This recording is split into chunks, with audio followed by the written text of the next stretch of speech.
When you decide to do a podcast about an obscure French World War II story, you kind of assume you'll be doing it through archival material, through history books, and through the voices of scholars.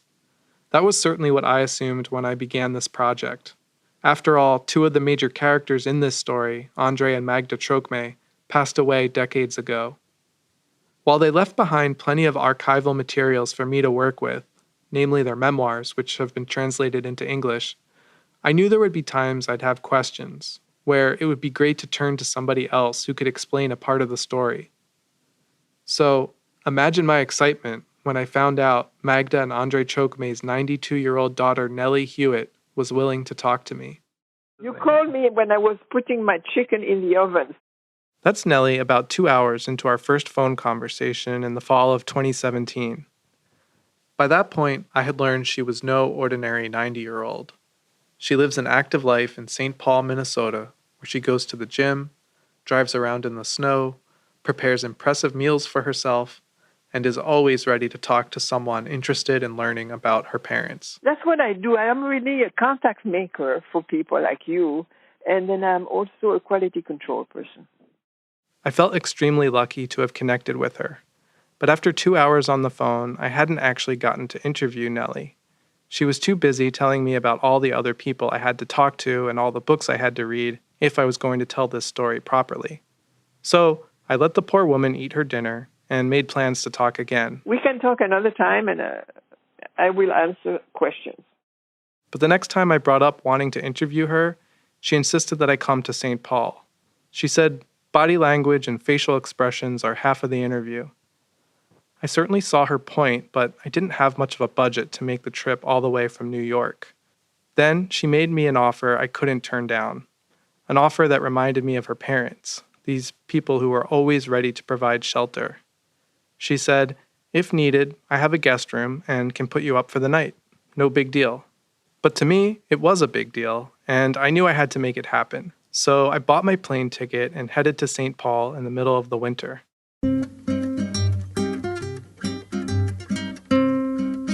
Of course, when my plane landed, it was snowing pretty hard. I called Nellie to tell her I would be taking a cab to her apartment, but she insisted on picking me up. She wouldn't hear otherwise. And so, a few minutes later, she was outside the airport, waiting for me in her SUV. Now, I really should have audio of this moment.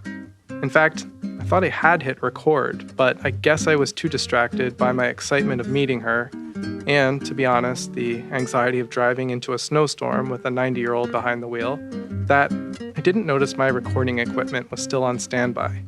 Nellie, however, was unfazed by the situation. She said the snow in Minnesota reminded her of growing up in the French village of Le Chambon, high up in the mountains.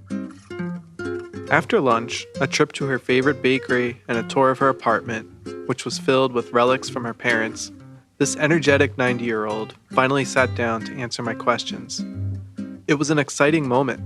I was about to get the inside story on the fascinating and inspiring lives of Magda and André Trocmé.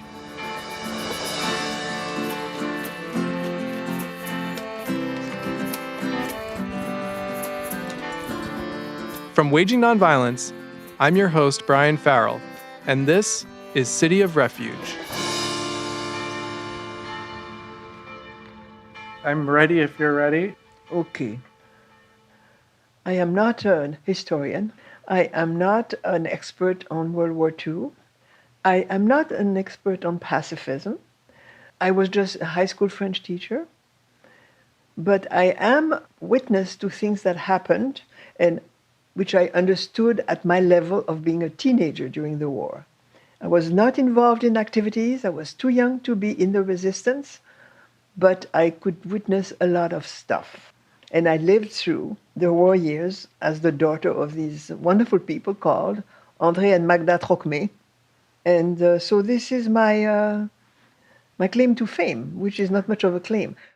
All that being said, just pick up one of the handful of books about Le Chambon and you're sure to see Nellie's name in the acknowledgments section, usually accompanied by a heap of praise and gratitude. That's because, as a dedicated steward of her parents' story, she has helped biographers and historians understand not only what her parents did during the war, but why they did it. And the why is really quite important. After all, Magda and André didn't just fall into resisting the Nazis and participating in this massive rescue operation.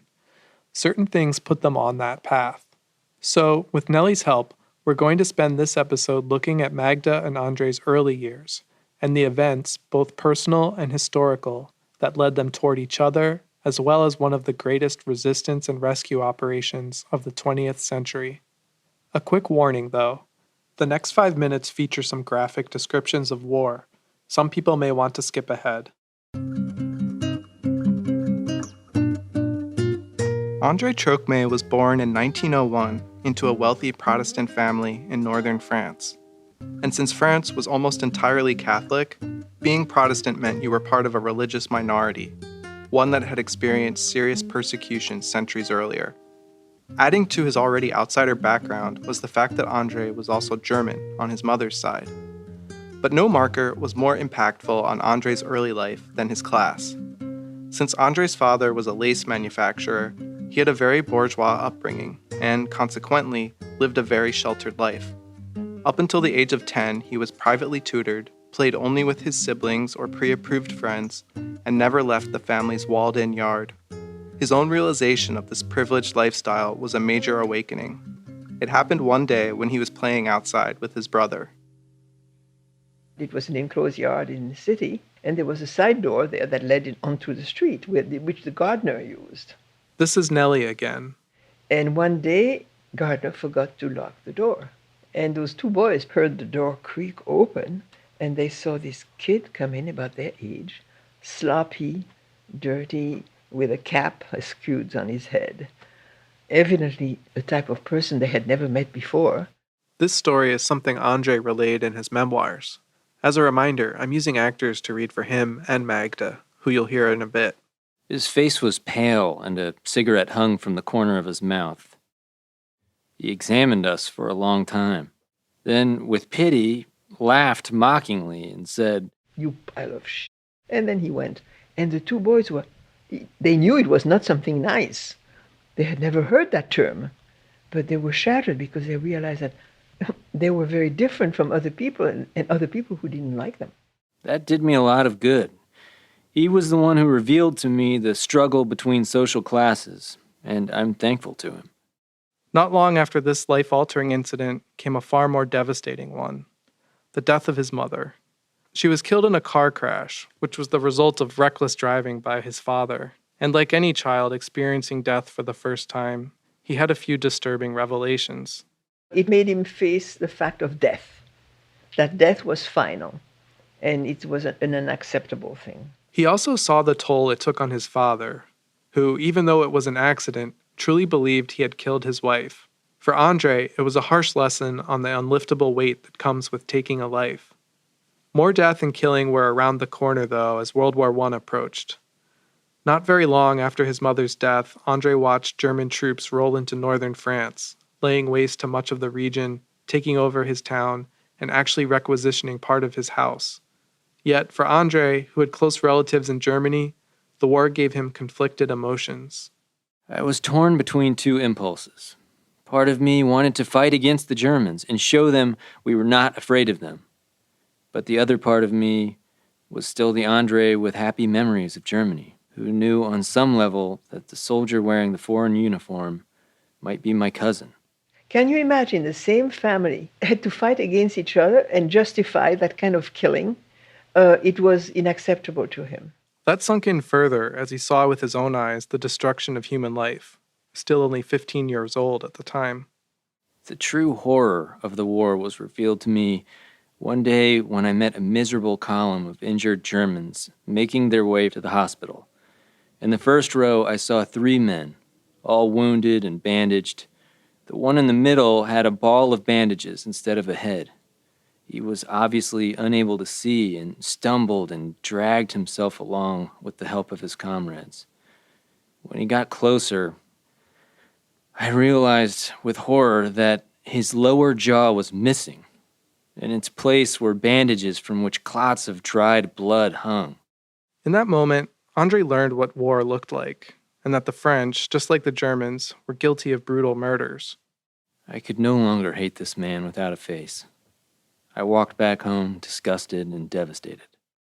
André's home life wasn't great either. His father was extremely strict and kept him on a tight schedule.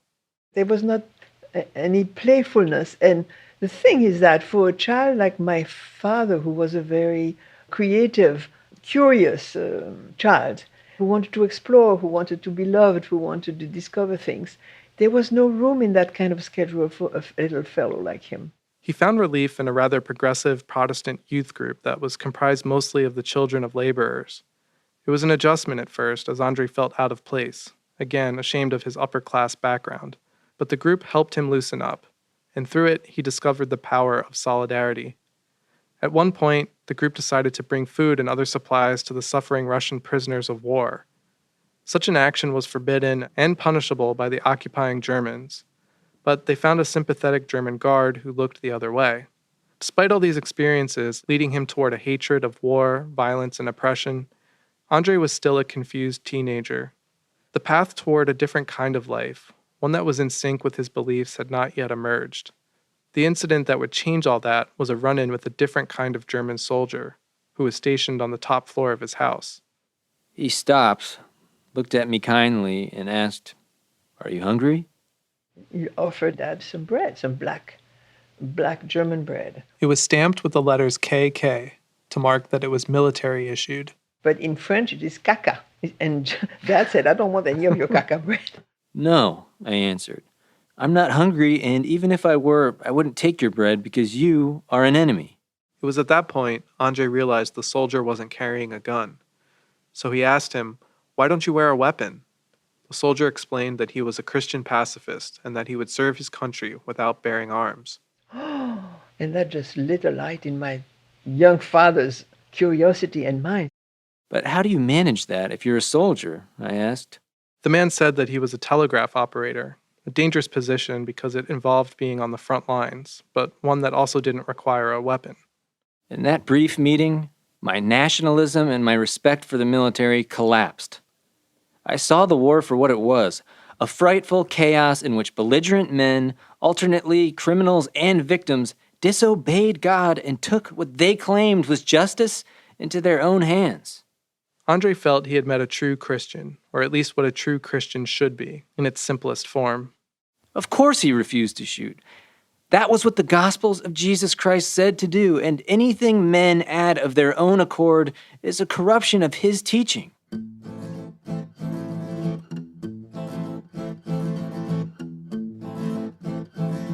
The war continued to rage on, and by early 1917, André's family was forced to evacuate their demolished city, along with the rest of the entire civilian population.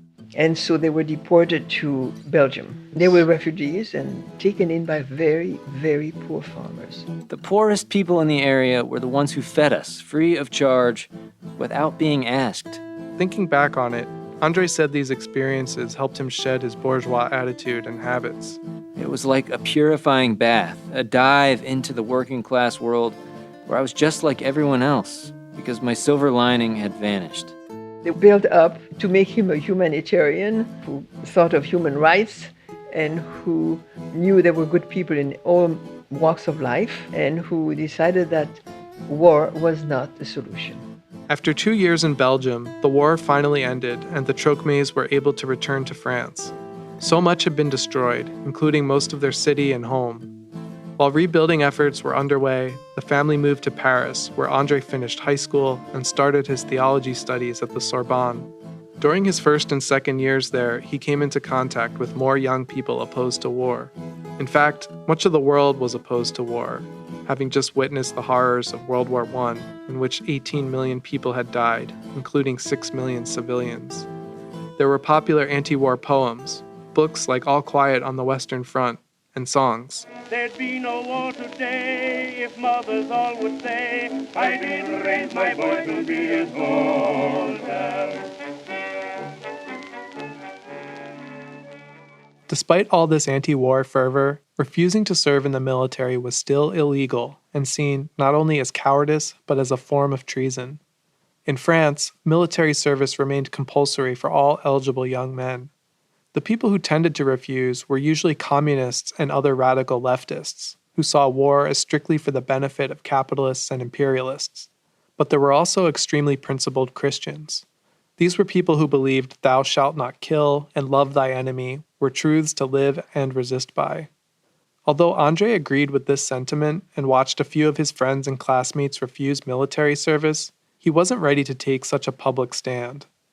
Not only was conscientious objection a criminal offense in France, both the Catholic and Protestant churches supported the state in its prosecution of such offenders.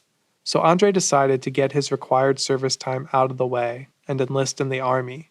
He was 19 years old, and while it angered his friends, he had a certain rationale beyond self-preservation. He wanted to do it because he could see how the military people lived, what soldiers were like, what were their thoughts. His upper-class background was still weighing him down.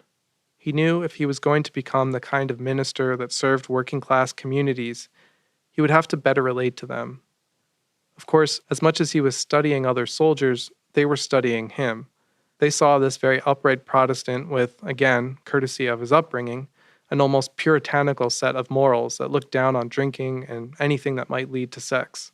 And again, in his memoirs, I mean, there's a description of the life in the barracks, of the vulgarity of the men who were trying to get him drunk, who were trying to get him to go to the brothel. And he drank tea, and he became sort of an oddball. Then there was the whole no-gun thing. Following in the footsteps of that young German soldier he had met, André decided he would never carry a gun. So he kept his army-issued rifle and ammunition locked away in the armory, without ever really telling anyone. This only became a real problem when he was sent out on an actual mission in Morocco. His commanding officer had no idea his soldier was without a weapon, and was furious upon finding out, telling him that he could be court-martialed and even executed for such behavior. At the same time, the officer was also understanding. "Your scruples are honorable and demand respect," he told me. "I tell you what, I will ignore your case for the time being. But if we are attacked and you cannot execute my orders to fire in self-defense, you will be court-martialed and only God knows what will happen to you after that." Fortunately for André, the officer never had to make that call. André was eventually sent back to France and discharged. The whole experience, though, had opened his eyes. Facts that I have realized little by little about the behavior of colonists and especially of the military leave me transfixed with horror. What a monstrous debt of sin the French are accumulating in North Africa. He realized he could never serve in the military again and call himself both a pacifist and a Christian. There was no reconciling these beliefs. It was time to choose a path and accept the responsibilities that came with it.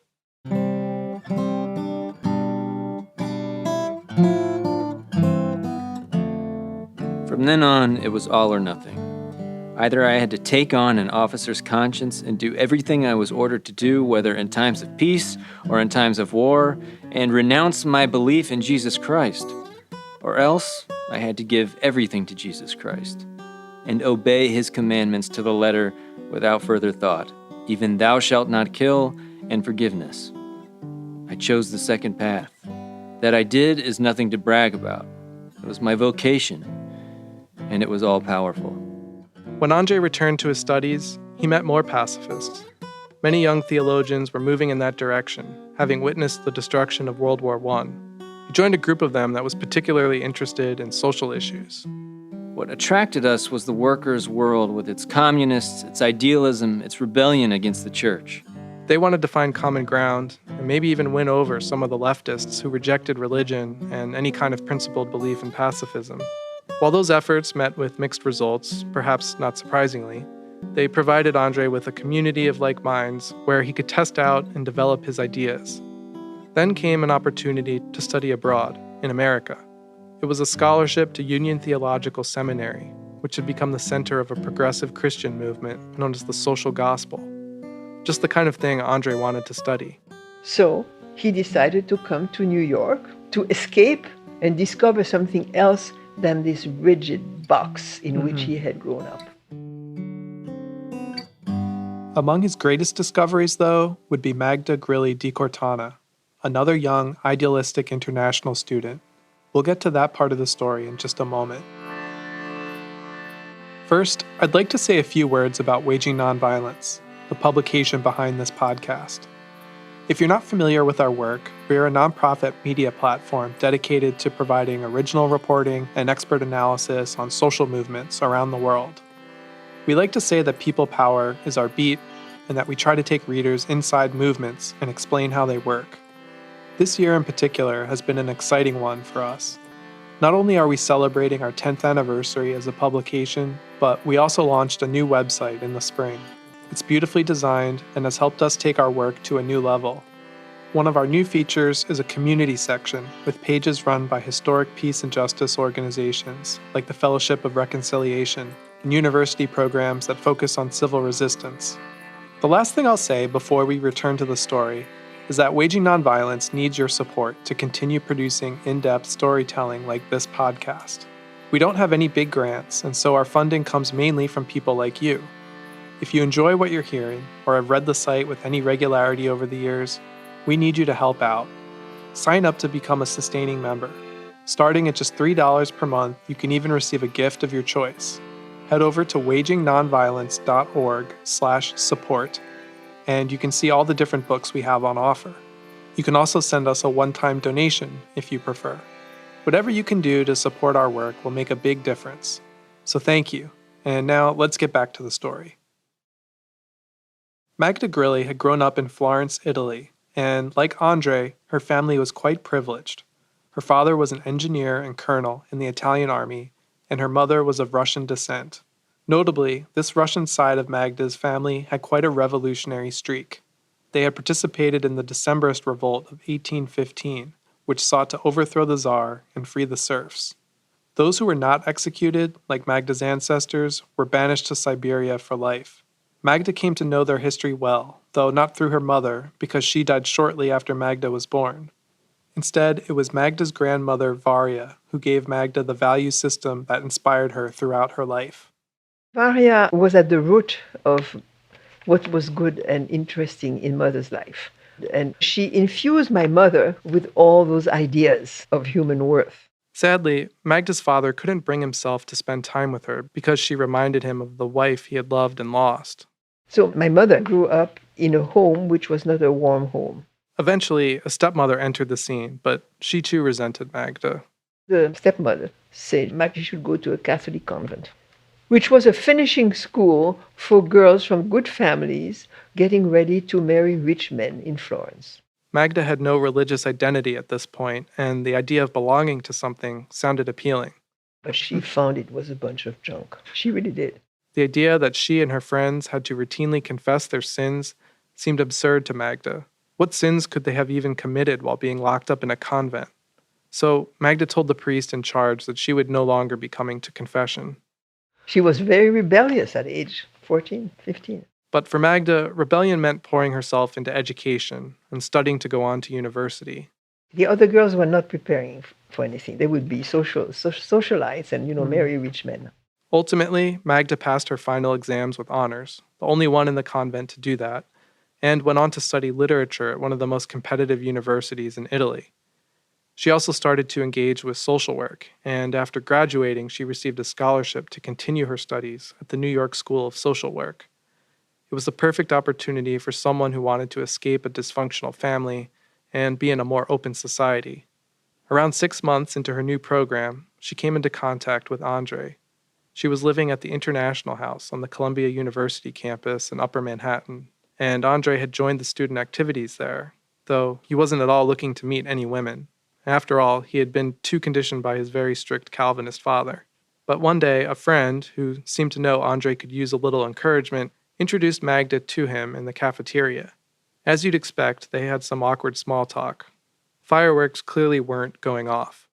I don't remember whether she was pretty, but I found her to be understanding, straight, simple, and intelligent. Then, a few days later, he spotted her at a party, and, well, this time, there were fireworks. Her face was harmonious, her forehead luminous, and her eyes were dark and magnificent. She laughed, and the sound of her laughter rang marvelously in my ears. This kind of natural beauty really meant something to André. The girls he met, through school, were very vain, this flapper society, in the 1925.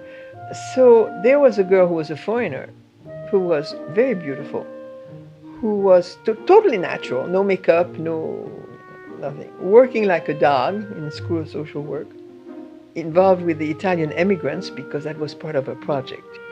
And he said she had this old hat with a hole in it, and she didn't even know.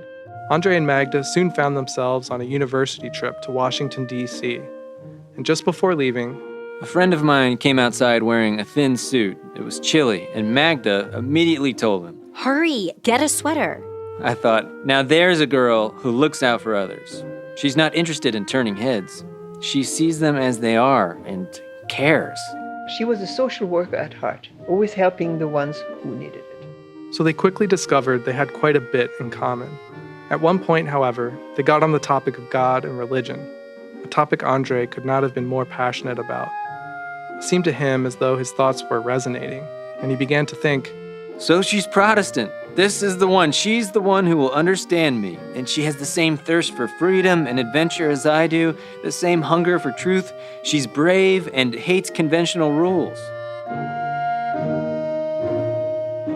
But as Magda spoke, André only listened with one ear, too consumed by his excitement to notice her explaining her general unease with organized religion. And Mother always said that she really didn't believe in God, the God that was usually a he and who was the head of the world and solving all the problems. But she had everything else that made out of her a Christian. All the qualities, all the generosity. And that's ultimately all that mattered to André. We spoke together only 3 times before he asked me to get married. He proposed in late April, just 6 weeks after they had met in the cafeteria. They were on a picnic in the Palisades, just across the Hudson River from Manhattan. Immediately, we spoke of the difficulties that we would have. André's willingness to go to prison for his beliefs, and Magda's issues with religion. But both of us decided that we could solve these problems. André liked that she thought and acted differently than him. I, who had never liked the past, whose eyes were firmly on the future, now had a helpmate whose acute sense of the present moment and the importance of human beings could fill the gaps in my character. And Magda liked that he wasn't going to be any kind of traditional minister, that their life together would be as much social work as religious work. A kind of revolution rather than fruitless rantings between 4 walls. A fight against the traditional and the sterile. What a program. And so we considered ourselves engaged to each other. Their plan was to have a simple wedding in New York after the school year and their programs had ended. Then, like the young peaceful revolutionaries they were, they would sail to India to meet Gandhi and study nonviolence firsthand. They knew what was happening in the world. They knew about Gandhi. They were not in a closed bubble. André had already begun saving for the trip. Since arriving in New York in the fall, he had been a French tutor for none other than the 2 youngest boys of John D. Rockefeller, son of the original oil magnate. It was a bit of a lucky break, and needless to say, the job paid quite well, but not enough to cover both his and Magda's expenses. The plan was that they would hire themselves out on freight boats, which was done at the time. After spending enough time in India, they would sail back to France, where Magda would finally meet André's family. It seemed like the perfect honeymoon for these two, but the only problem was André's father didn't approve. Just lacerated them. I'd say, you ran around enough, you are a minister, it's time you come and take a parish, and northern France needs you badly. André was too dutiful to say no to his father and a direct appeal to responsibility, so they had to give up on their plans. Farewell, Gandhi. Farewell, Eastern dreams. Instead, André and Magda went straight to France to get married and start their lives together. It was the summer of 1926. They would have only a few years before storm clouds would once again overtake Europe.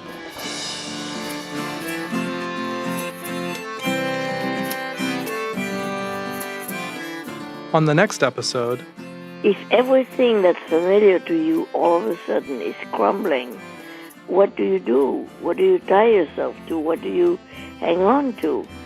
You don't know what the tomorrow will bring. You don't know what anything will bring. And those 2 men said, well, actually the basic thing from which we live has not changed. And that was very, very soothing to hear that.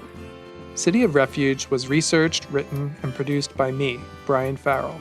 Magda and André Trocmé are performed by Ava Eisenson and Brian McCarthy. Our theme music and other original songs are by Will Travers. This episode was mixed by David Tadashore.